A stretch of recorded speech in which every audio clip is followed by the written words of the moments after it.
the entire question of secularism, in case of South Asia, particularly India and Bangladesh, is tied to how the state was conceived, you know. Right. Inherited state, lock, stock and barrel, colonial construction, which thought that this is how the liberal state should be. And hence it came as a package as it will have to be, if you have a liberal state, it has to be secular. And secular means a certain interpretation of secular, without giving any space whatsoever of a contestation. India, despite its enormous and fascinating intellectual tradition, when did Indian intellectuals started talking about secularism? Definitely not in 1940s or 50s or 60s. You know, Yes. right? The point is, and in case of Bangladesh, when secularism was included in Bangladeshi constitution in 1972 without any consultation.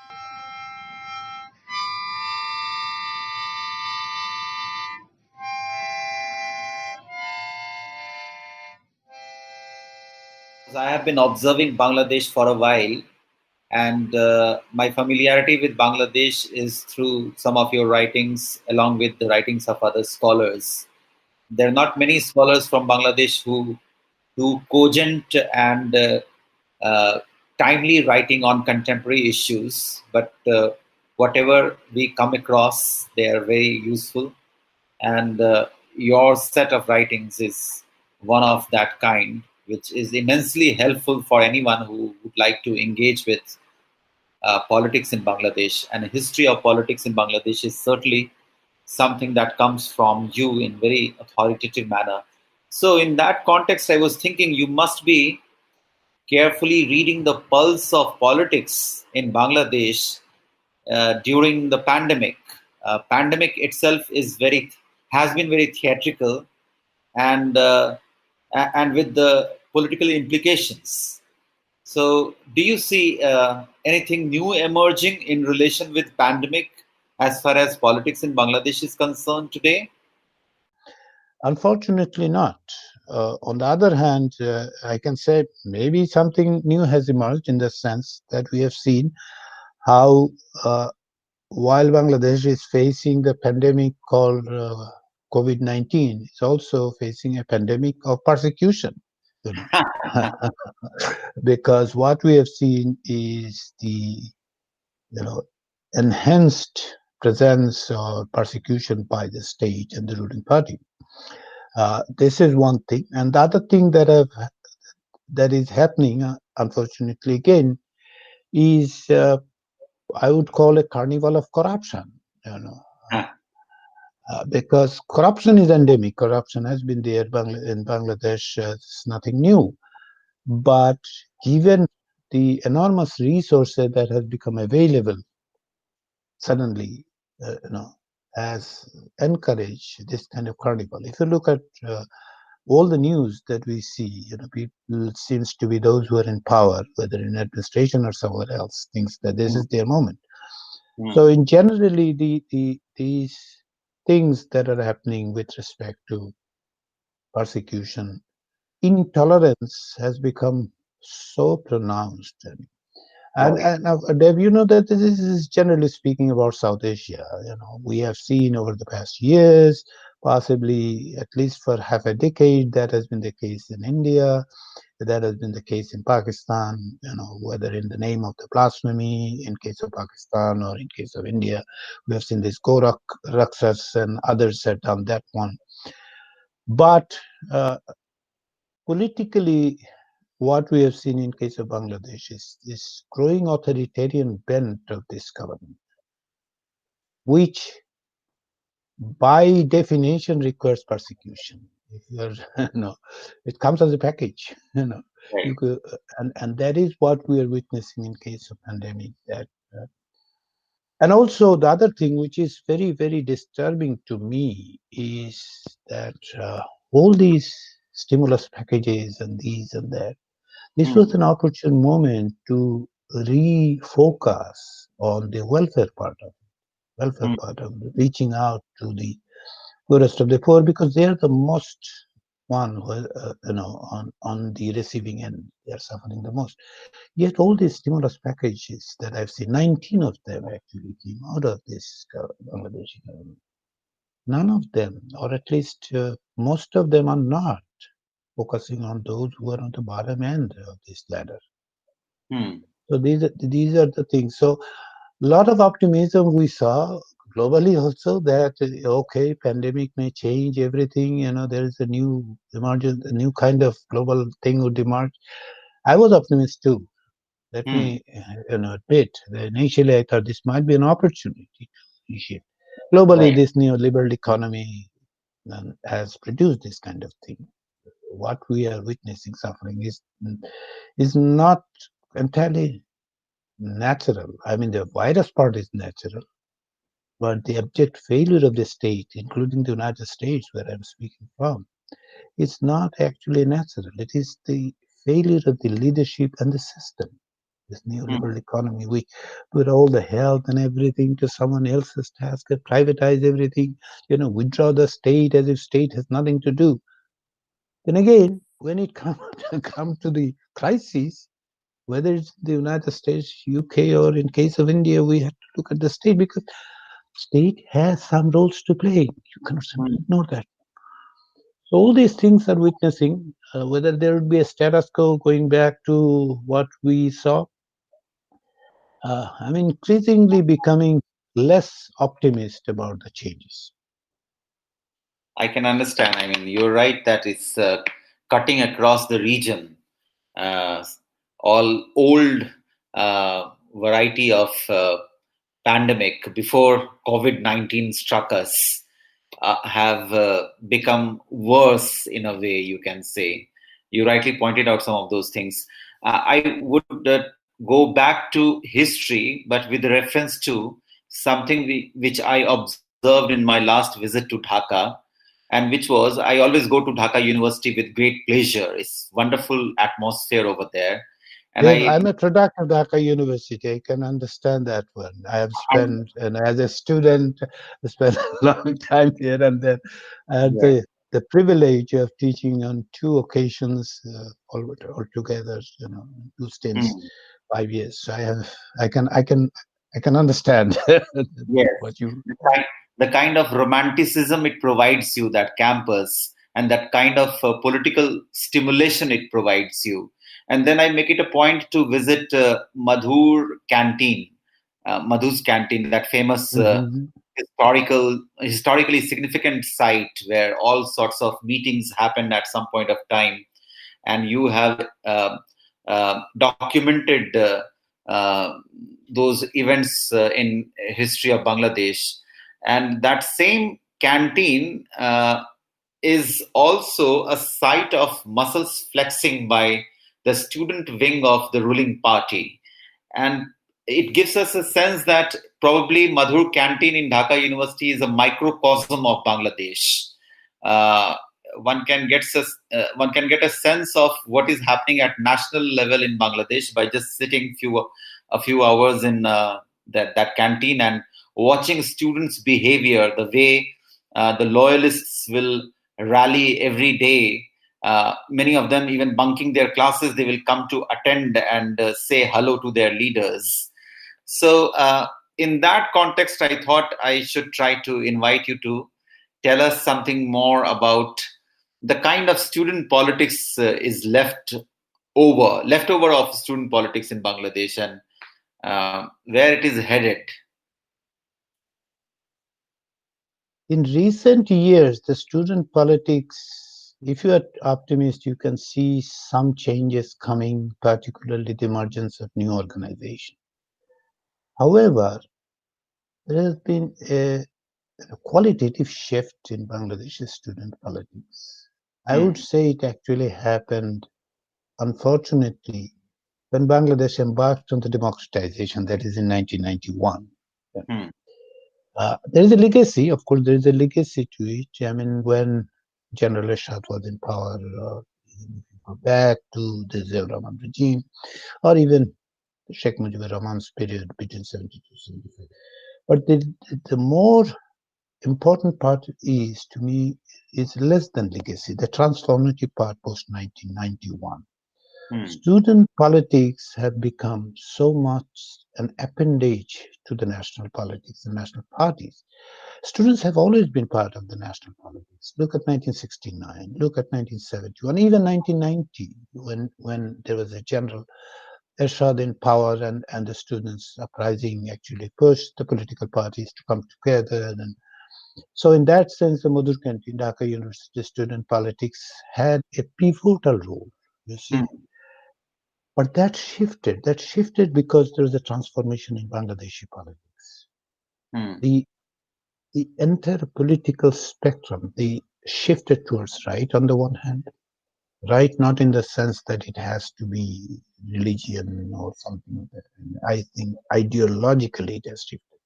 Hmm. Because if you look at post 1991, particularly post 1996, you'd see that the political parties don't even provide lip service to the social justice question. Right. They don't talk about it anymore because the economy has transformed. New Hmm. classes have emerged and they have captured the political party. I call it absentee landlordism. If you look at the number of people in the parliament, most of them are not party activists. They actually came through other ways. Yes. Either Yes. they're businessmen. I'm not opposed to participation of the business, people in politics. But what it did in case of Bangladesh is, as I call, the lateral entry into political parties, buying their way into political parties. Hmm. That means the political parties have transformed, Hmm. completely transformed. And this is not only one political party. Look at most of the political parties, I would say most of them. And also the absence of the internal democracy. Parties do not practice democracy. Hmm. So, what does that mean? These changes have shifted the power from the students, from these, Hmm. uh, the students who had no desire to be the minister, so to speak. If you look at 1969, if you look at 1990, did they actually plan to be in power? No, I Yes. don't think they had any desire. They were moved by their commitment to democracy, their commitment to their political ideology. They went, they sacrificed. But post 1991, the entire thing changed. The students' organizations become part and parcel. And what did they do when there's a lack of ideology, when there is no possibility of mobility? What do? You become the henchman, you become the foot soldier, and that's what happened. Hmm. That has shifted. So when you are looking at the student politics today, Hmm. you know, what do you see? Do you see a you know ideal idealism in this? Unfortunately not. There's very little of that left. Hmm. Yes, there are efforts. I'm not when I'm painting this with broad brush. What happens? Some of the nuances are lost. There are nuances. I understand. I get it. But look at how the student politics evolved in becoming these foot soldiers and capturing the students in Hmm. educational institutions. Hmm. If that is the one, then what happens? Nothing is left. Hmm. So in that sense, you're absolutely right. When you go to Madhur country, for that matter, look at the student politics. You see, you know, state has been, you know, state apparatuses have been captured by the Hmm. interest to run the show. Governance is become question. Question has become the element of governance, and that is what it is. You'll see in case of student politics. You know, Hmm.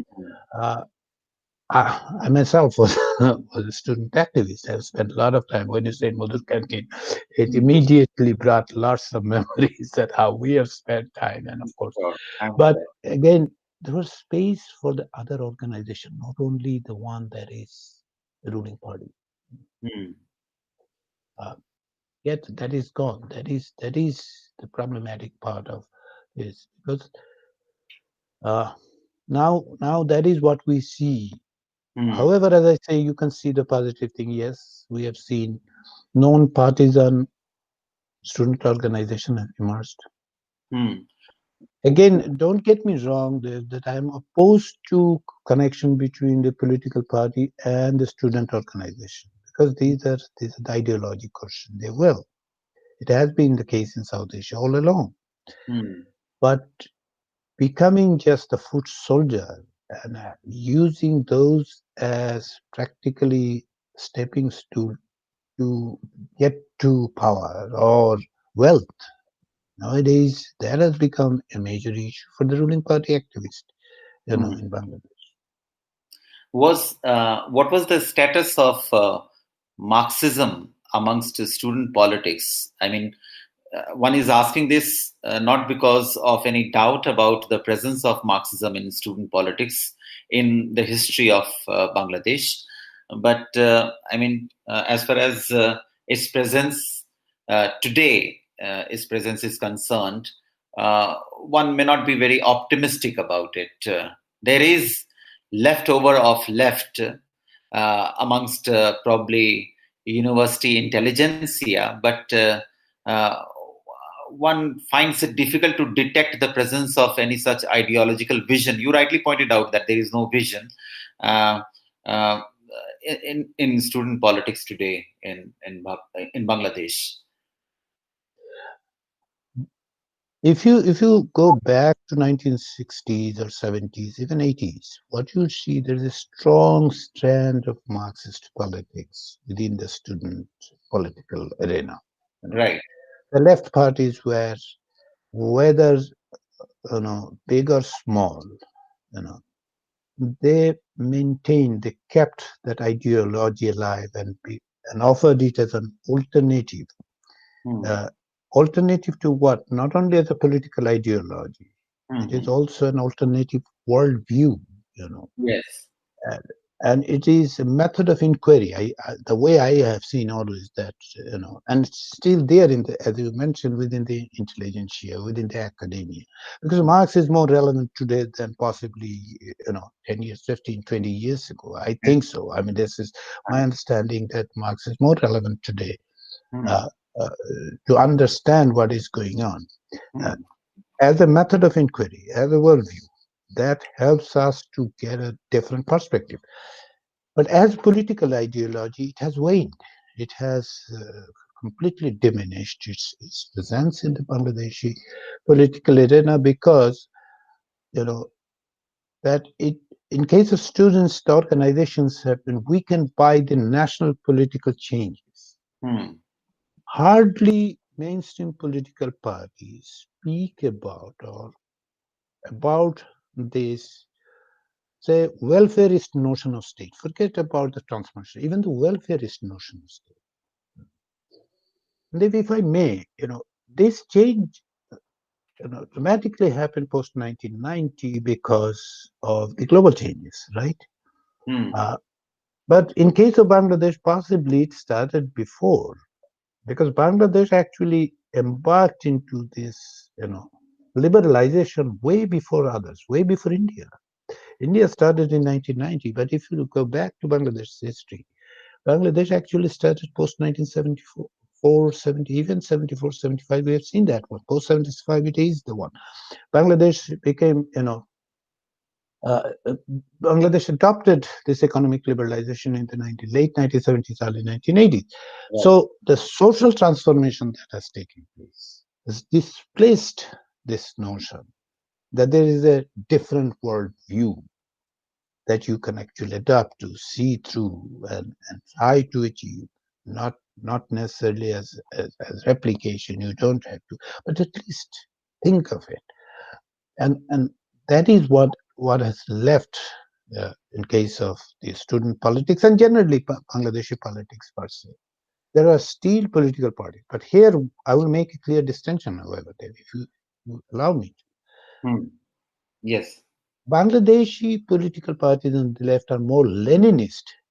Hmm. They have been Leninist, more Leninist than they are Marxist.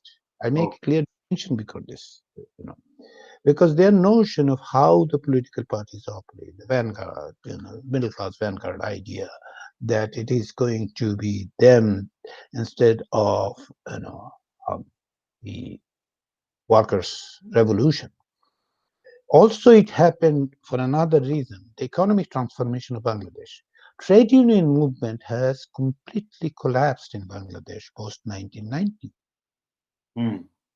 because of this privatization, the emergence of new, private entrepreneurship, private companies, and all sorts of things that have happened, uh, have decimated the trade union movement.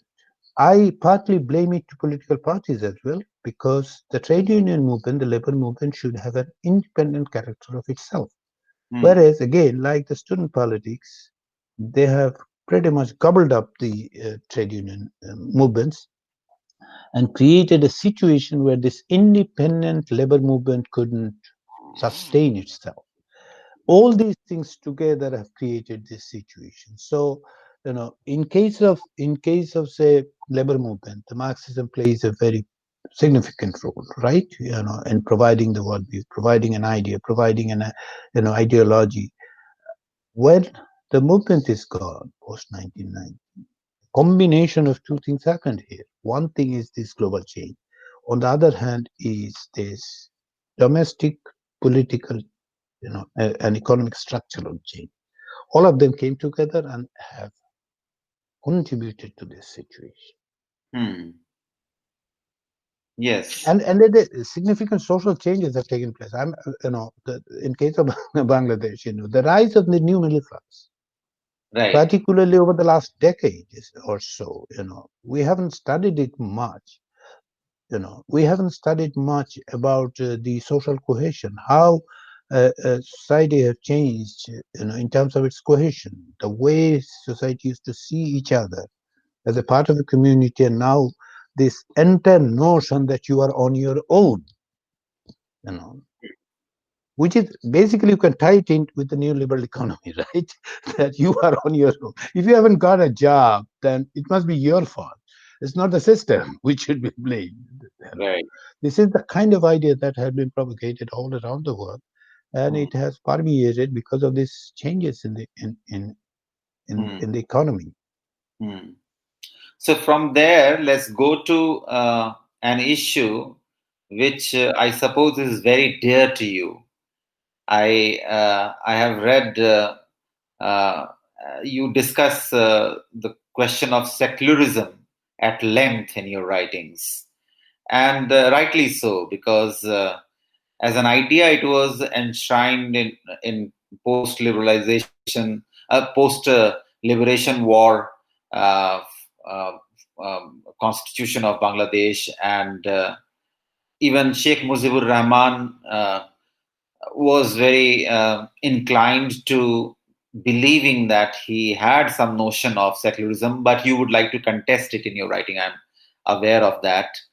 My question, however, whenever I read you or I read this discussion on secularism in Bangladesh, or for that matter, even in India, where it is these days one of the burning issues, the question of secularism. Uh, in the context of Bangladesh, I always wondered whether the failure of secularism, if one can believe that it is failure of secularism, uh, in the context of Bangladesh as well as in India, and one can certainly go on including other countries, but for the sake of convenience, let's think of only Bangladesh and India, is also to do with the way it was conceived. And there was this class of intellectuals who thought of secularism in one way, and this another class of politicians or the ruling party which thought of it in yet another way.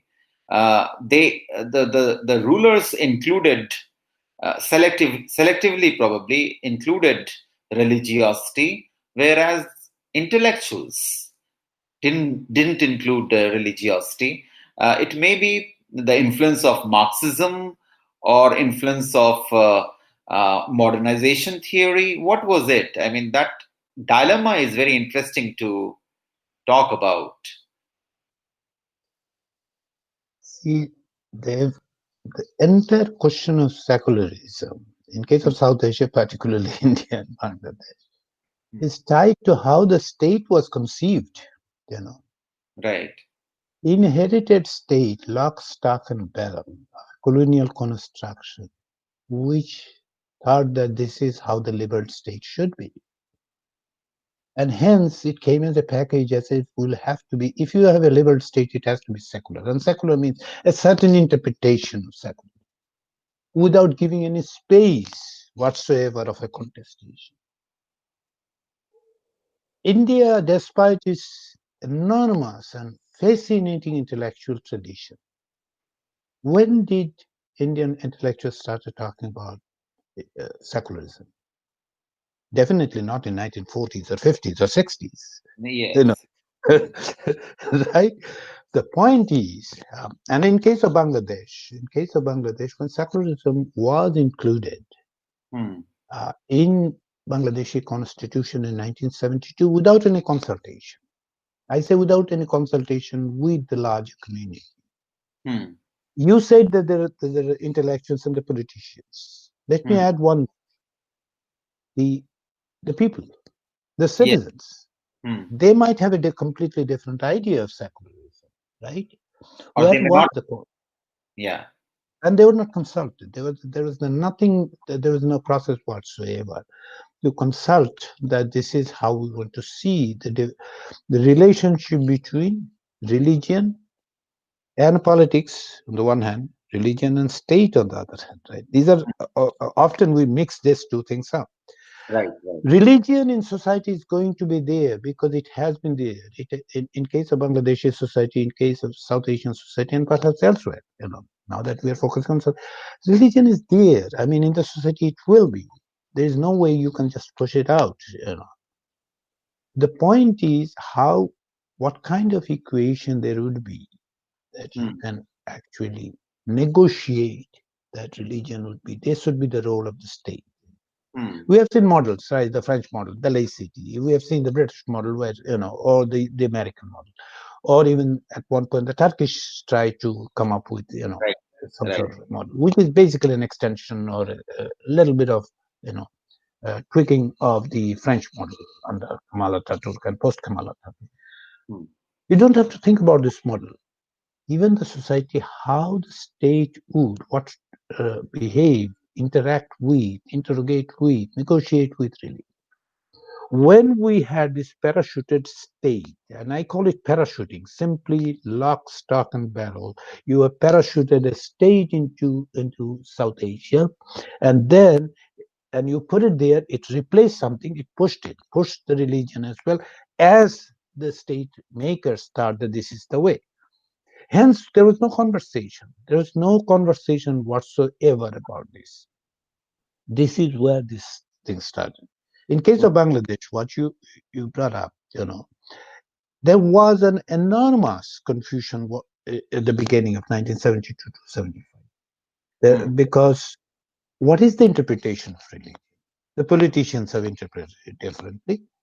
Hmm. Intellectuals have thought that this has completely taken care of banishment of religion from public sphere. Exactly. Can you actually state can keep itself away from religion, but can you banish religion from public sphere? I don't think you can. you know, No. you know. It will be there. The point is what role it will play in politics. That is Hmm. another domain that we need to have the conversation. And also the interpretation of secularism. Take Charles Taylor, take Talal Assad, the way they have interpreted those, right? Hmm.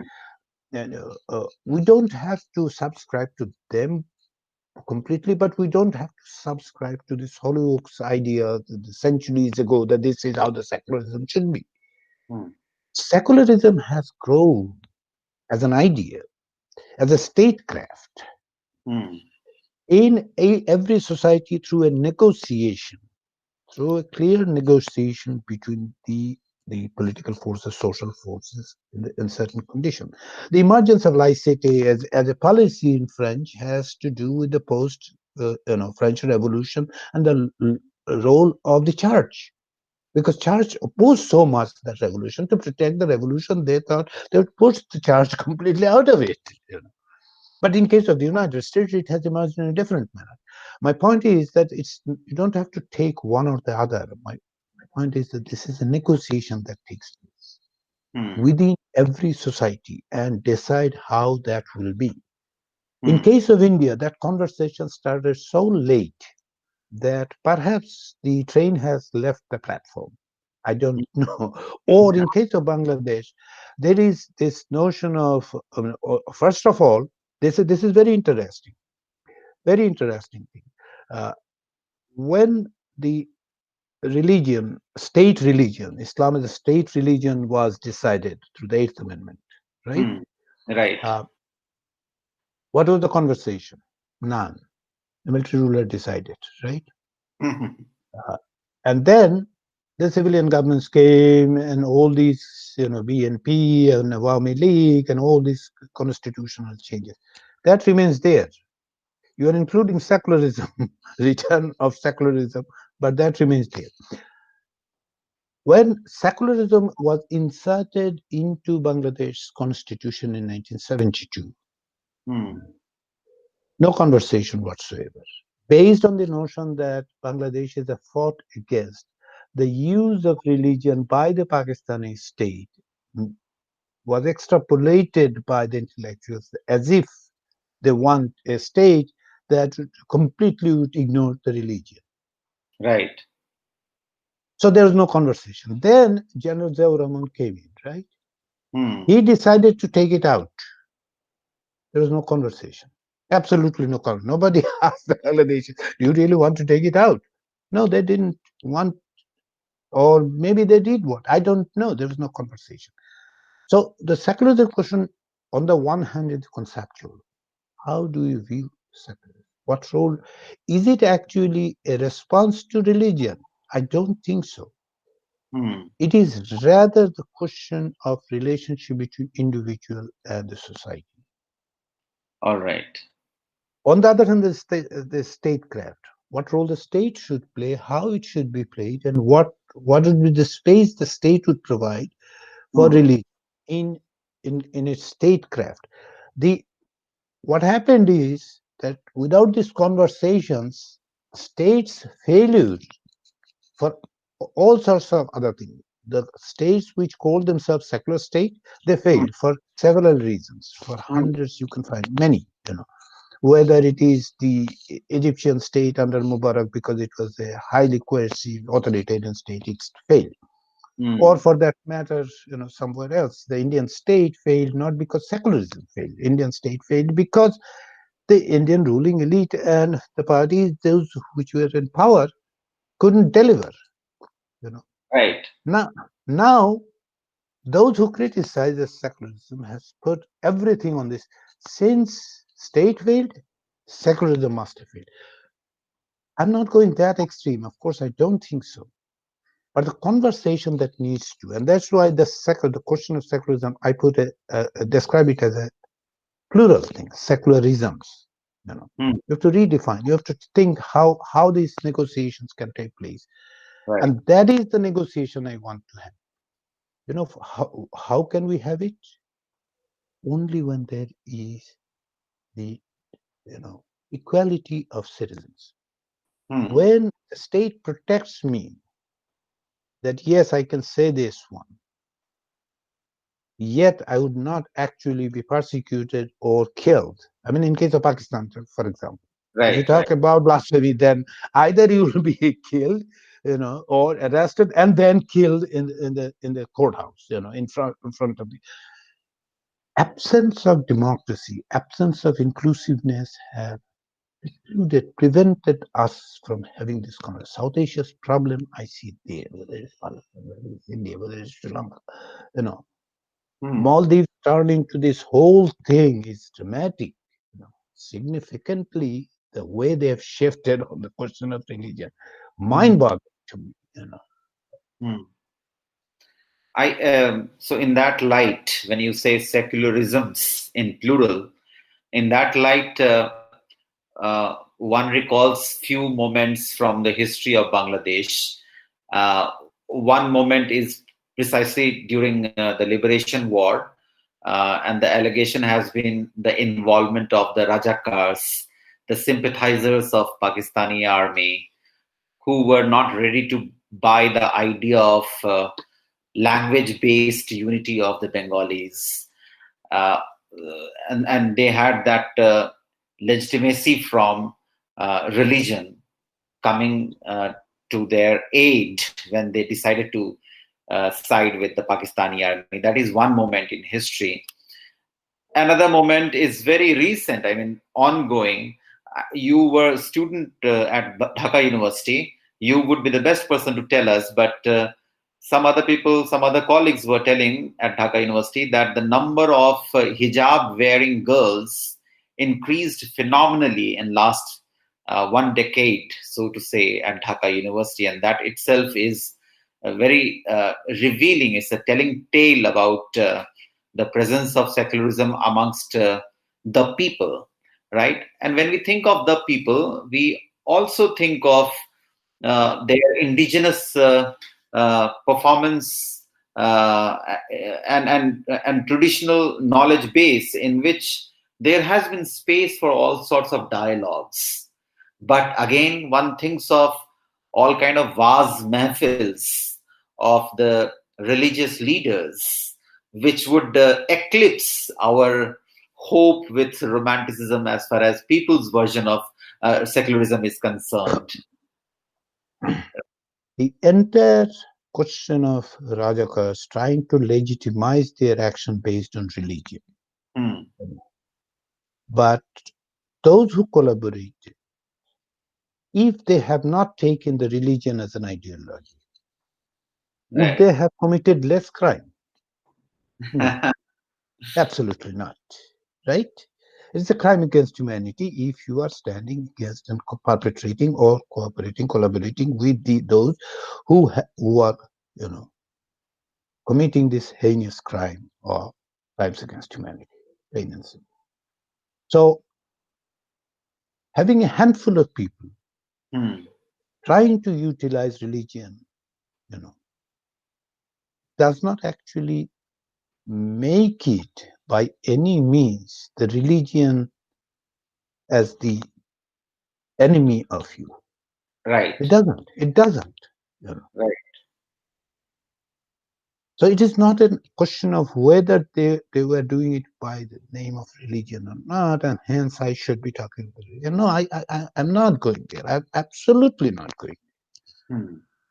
It is not minimizing the crimes they have committed. Don't get me wrong. No. That the crimes they have committed, if they committed, should be, anyone who might have committed deserves to have the fair trial and should be tried because it's crimes against humanity. So this Pakistani state tried to justify its oppression in the name of religion, but we know it is not. Pakistan was never an Islamic state. Was it a state for the Muslim? That is also a questionable thing because more Muslims actually stayed in India in 1947 than went to Pakistan, right?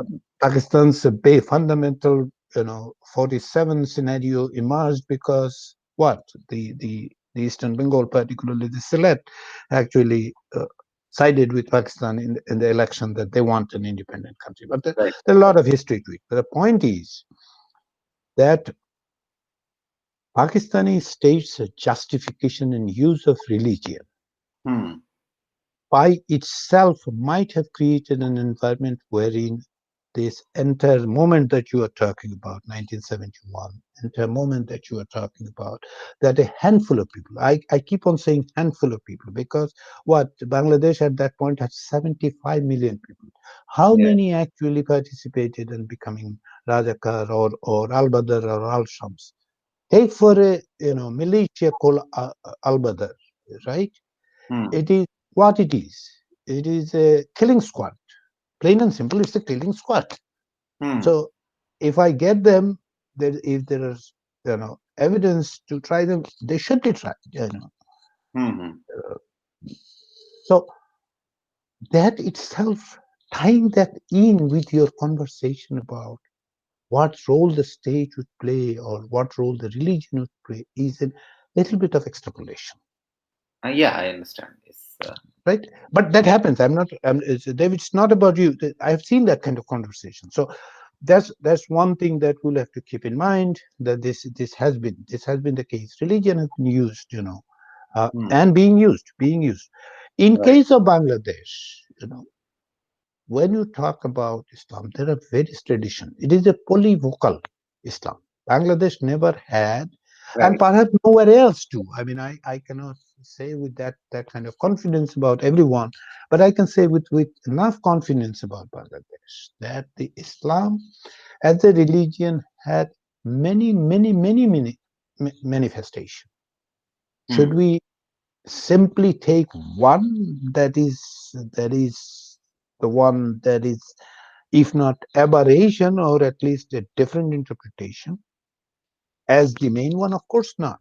You know. Hence, that question needs to be separated, dealt differently. Crime is a crime is a crime and should be dealt with. Those who have committed crime, and particularly those who have committed crimes against humanity, need Hmm. to be tried, Hmm. however many years later, or however, but with a fair process. Hmm. Fair process. That's a different question, entirely different, juridical legal question about who should be tried, how should be tried, and all sorts of things. But that should not be mixed with the religion question per se, in my understanding. Hmm. They could have actually adopted a different ideology or tried to justify, and I would have said the same thing. Go find them, try them, give them a fair trial, make them understand, and the nation that Bangladeshi nation owes it to its people Hmm. who have uh, made their ultimate sacrifice, that we have done it. The second moment that you were talking about, the hijab, why I see it different. I see it differently on at two levels. Hmm. One is it a religion question? Yes, it is a religion question. I'm not completely convinced that it is not entirely a religion question. Some people try to put it as if it has nothing to do with religion. I have not subscribed to it. Hmm. Because what has happened in case of Bangladesh, in broad stroke, three things happen with respect to the religion. One is the you know top-down Islamization of the society, putting religion at the front and center of politics and society. That is done from the state. Right. And I say that it started in 1974. It has accentuated by the military regimes because of the lack of moral legitimacy. It had accentuated under the present government as well, as we have seen in case of its compromise with Hafazat. Yes. Whenever Yes. you have a moral legitimacy crisis, religion provides you. So there is a top down. There's a bottom up process too. You know, the Hafazat, the Tabligh, what they did. Do they want to go to the state and capture the state? No, they don't.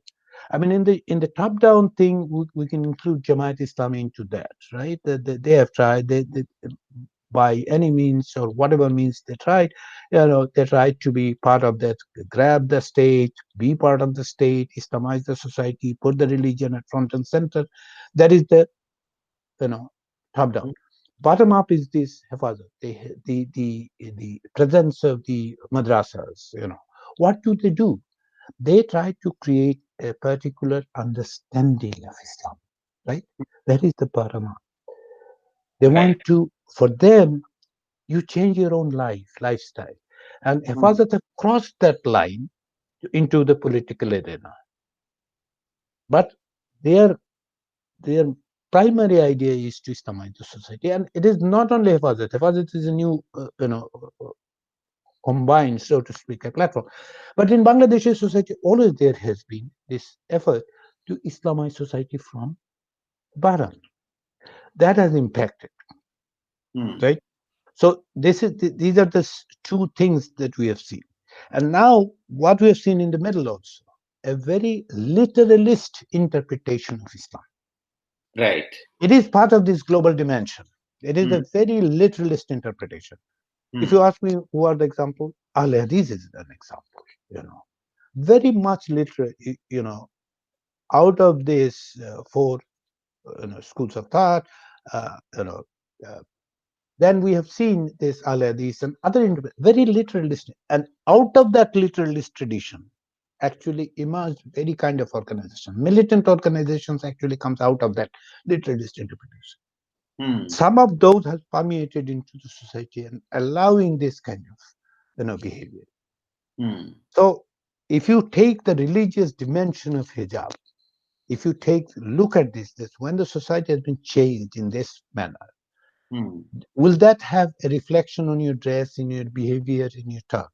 Why Bangladesh is suddenly in the last decade or less than decade of talking Allah Hafiz as opposed to Khuda Hafiz? Yes. Yes.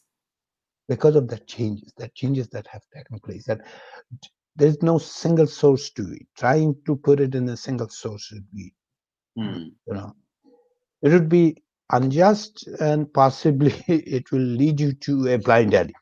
You know. Right. Right. Oh, that very beautiful thing you said, that polyvocality, the polyvocal Islam, that was very characteristic of traditions in Bangladesh. Do you think it's disappeared or is simply sidelined by some of these dominant religious formations and practices? Does it, because we still hear of the Tazia and Hussain Dalan is still active, and Jari Gan is still popular, and all kind of period Gan, we still get to know about them, which means that polyvocality is somewhere there, but they're not given center stage. Is it true? Of course, it is not in the center stage anymore because the society has changed. The state has become involved in the religion question. Mm. It tries to you know control the meaning of the religion itself. Right. It is a battle of meaning, actually. All religious interpretation, right? You Mm. know, religion. There is one dimension that there is Mm. no mediation between me and my God. That is one interpretation, right? You know, Mm. Right. but religion seems to be mediated by a third party, so to speak. You know, and now when this is mediated by state, and what this mediation means? A mediation means the controlling the meaning, control what it means to be ethical. Mm. If you ask three different person, you'd get three different answers. What is ethical? And now within the religion, there would be different interpretation too. What is ethical? What is moral? How should I live my life? And what should be my relationship with the society? All these conversations have different kind of polyvocality allows you to have all these things. Mm. But when the meaning is tried to be controlled by the state on the one hand, which by definition of state and now the political arena, there's one interpretation, one kind of meaning. Good Muslim, bad Muslim. If you say this, you are good Muslim. You are acceptable Muslim. If you say that, that is a bad Muslim. You know, uh, you know, that actually influenced the secularism question too. That Right. in 1972, 75, the you can speak about religion, but you'll have to be good religion person, good Islam. If you say Yeah. something that's bad, that this entire global war on terror was based on this notion Yeah. of good Muslim, bad Muslim, as Mahmoud Mamdani has rightly pointed out. The, so going back to this polyvocality, when the contestation is about the meaning of the religion itself, and religion does not necessarily mean only a divine faith. Hmm. Religion means how you practice it. So in this contestation, there is two broad camps have been created. This binary has been created by the state and the other party, so to speak. Those who think that our interpretation is the interpretation, the literalist tradition. Take for example Al Qaeda. Take for example ISIS. Take for example Al Hadith movement. Take for example the Wahhabis, the Salafis, and there are others. I can name many of them. What they do, they try to tell us that this is the meaning. This is the meaning of Islam. Right. Now, And they're telling us that state, whatever state, whether it is Indonesian state or Turkish state or the Bangladeshi state or the Indian state, is not providing the right interpretation. Hmm. When this binary is created, the contestation is there, what happens? The rest of the smaller voices get drowned by this cacophony of the screaming people, because Yeah. state has Hmm. enormous power in any situation in South Asia particularly. Hmm. And then when you have this other party, so to speak, when they're opposing the statist interpretation of Islam, they provide an interpretation which is, equally polemical and very much narrow. Right. That left very small space for Hmm. the other voices. So what we are witnessing is this polarization. So if you want, call it polarization, and then this binary is created. So much so that now whatever you and I might say, standing in the middle in the Hmm. gray zone, Right. that might sound so contrarian that who deny both of them. Yes. Yes. Now Why this. Dev is talking about Islam, or why Ali is talking like his behavior is un-Islamic. Who decides what is Islamic? That is the Right. question of meaning. Each and every time in the conversation, you would say, this is un-Islamic. Hmm. What is un-Islamic? who is who, who is determining? Who has given the authority? How that authority has been created? Right. I'm just borrowing this phrase of screaming people that you used just now.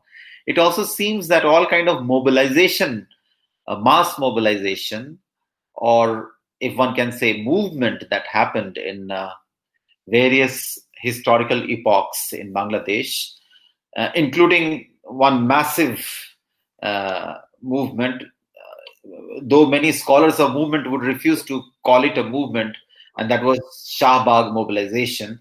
And likewise, many such examples we see, but they do not offer alternative to the dominant model of politics. I mean, did you see alternatives emerging? See, in Indian context, I very easily refer to Rajni Kothari, who would have high hopes from the civil society mobilization, and he would expect something to emerge.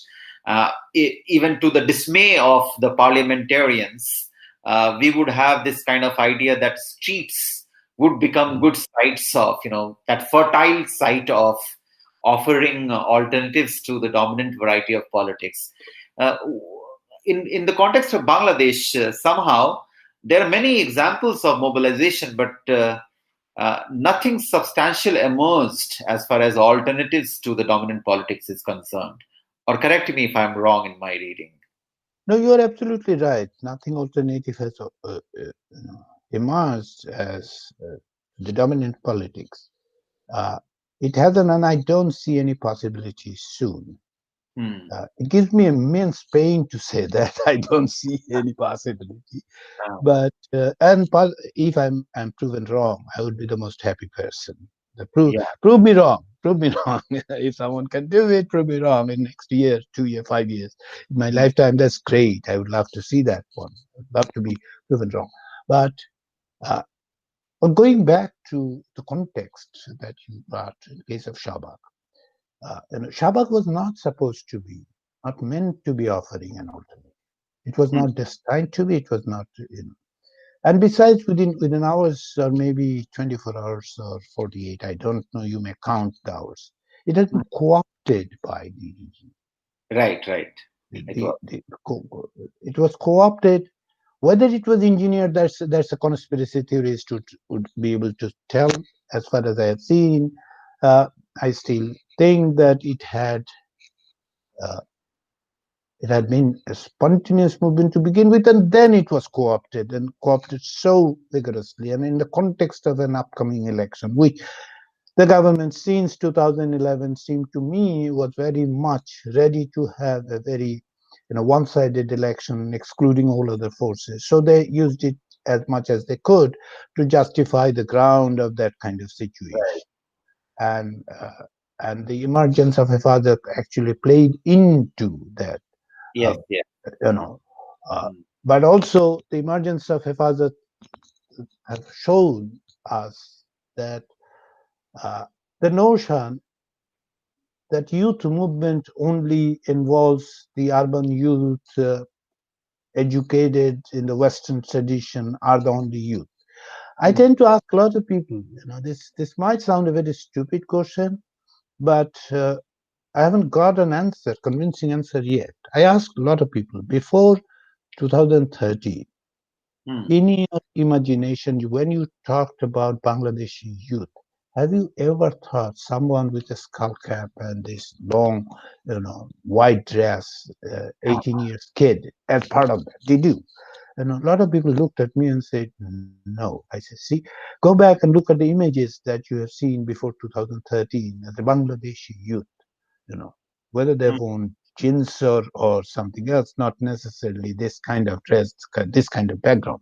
So this is where they have come and placed themselves in the discourse, of the Bangladeshi politics, Bangladeshi youth, Bangladesh's future.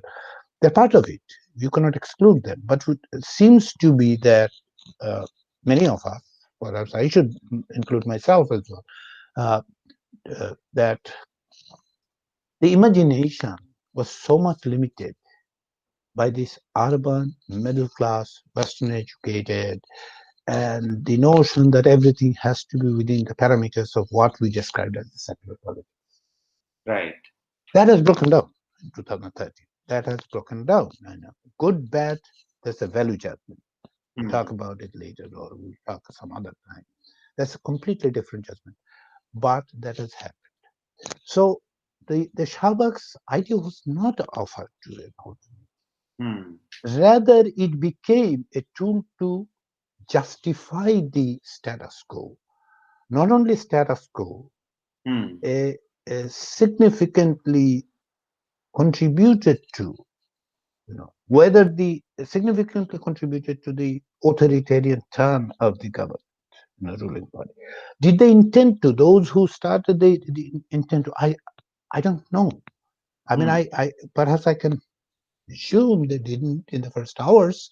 Nobody conspired sitting in a basement somewhere or in a restaurant in Dhaka. Let's go do it to the government. But it has been co-opted. That is the role the history will judge, in my judgment, my Right. understanding. So, 7 years later, now looking at it, how do you see it? Hindsight is always 2020.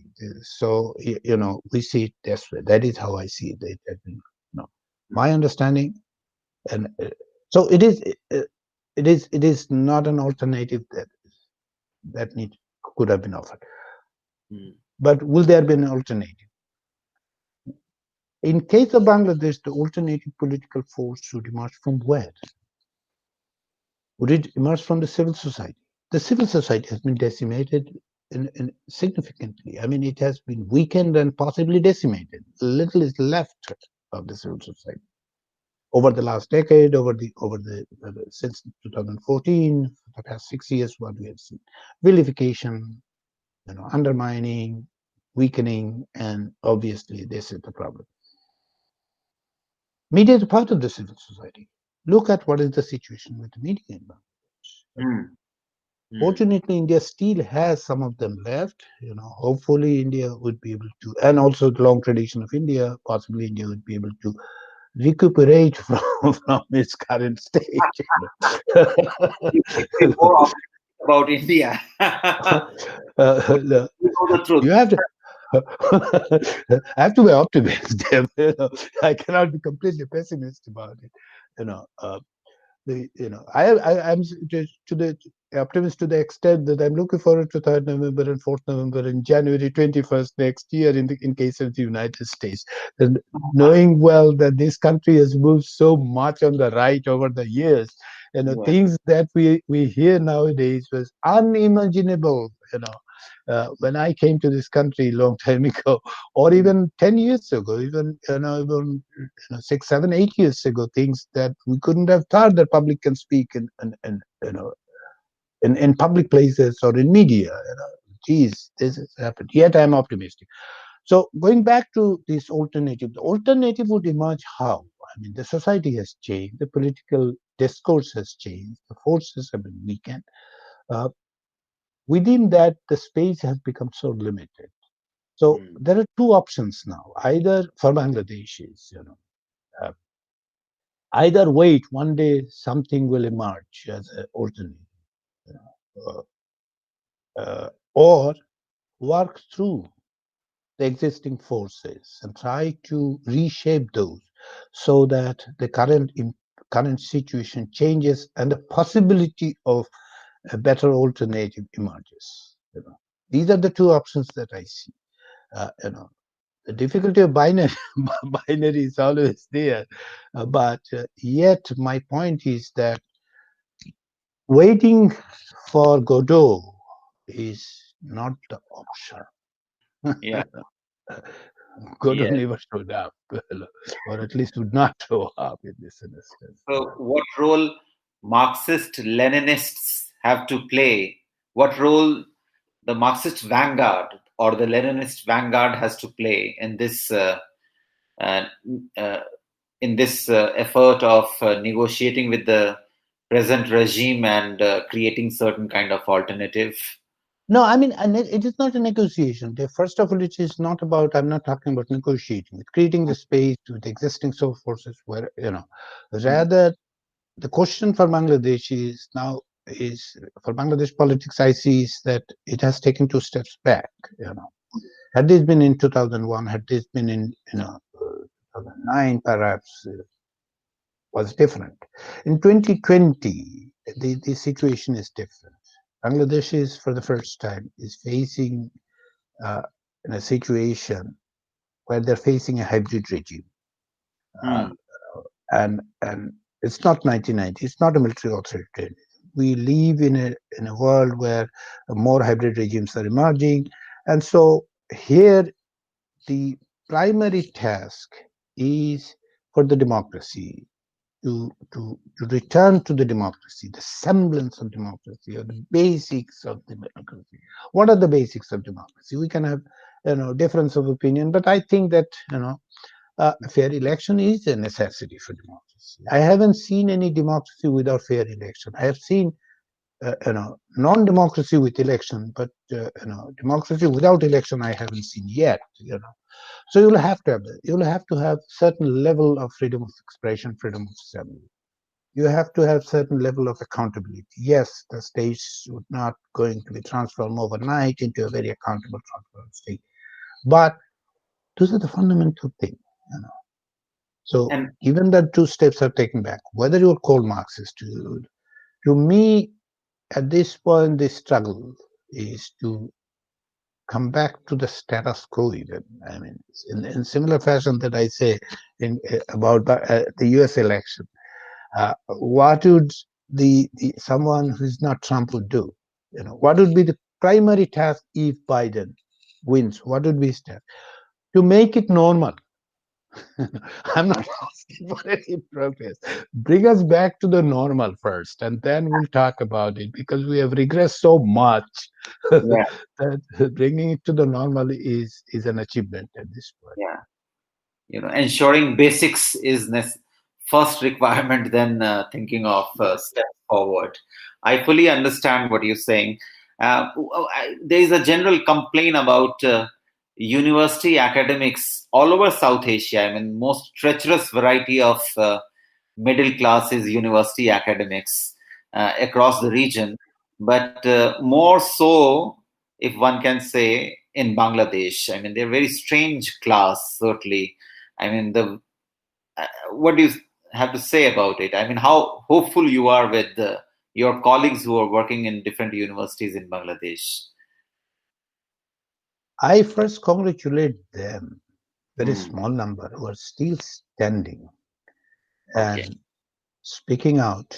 They need to be appreciated. They need to be congratulated. They need to be, told that they are not alone. Their Right. voices are heard.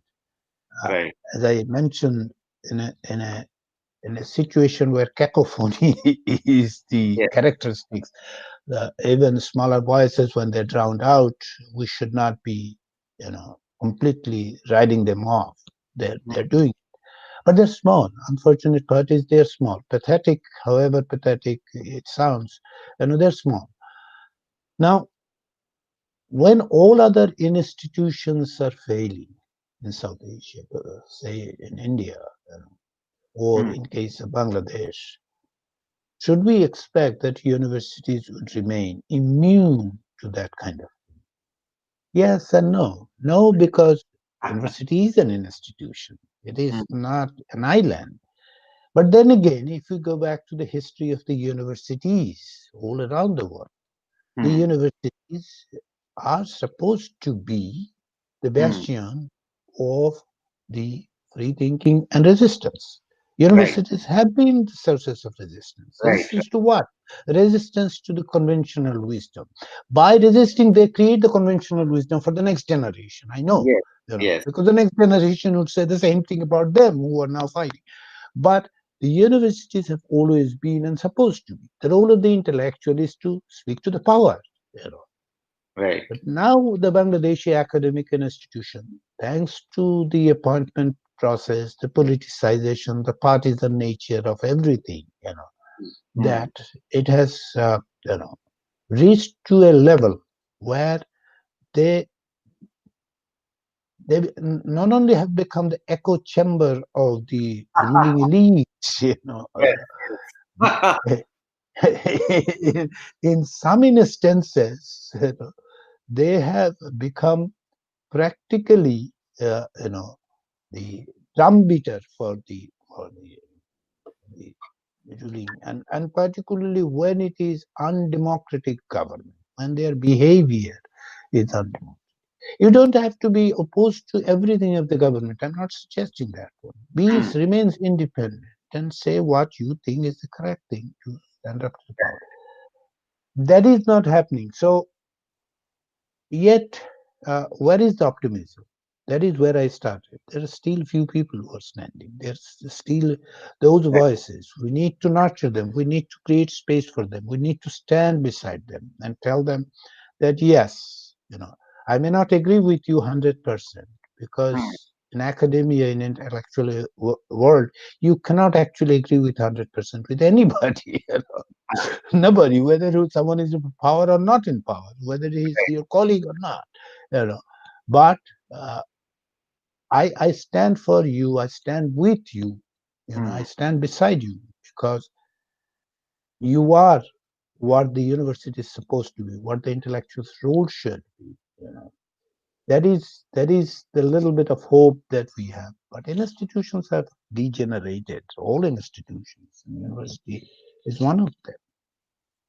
So, with that noble hope, we would uh, draw closure for this Adda. Thanks a lot. It's wonderful talking to you. It's a pleasure, Dave. It's always a pleasure, and thank you for your kind words at the beginning of this program. I'm really honored and humbled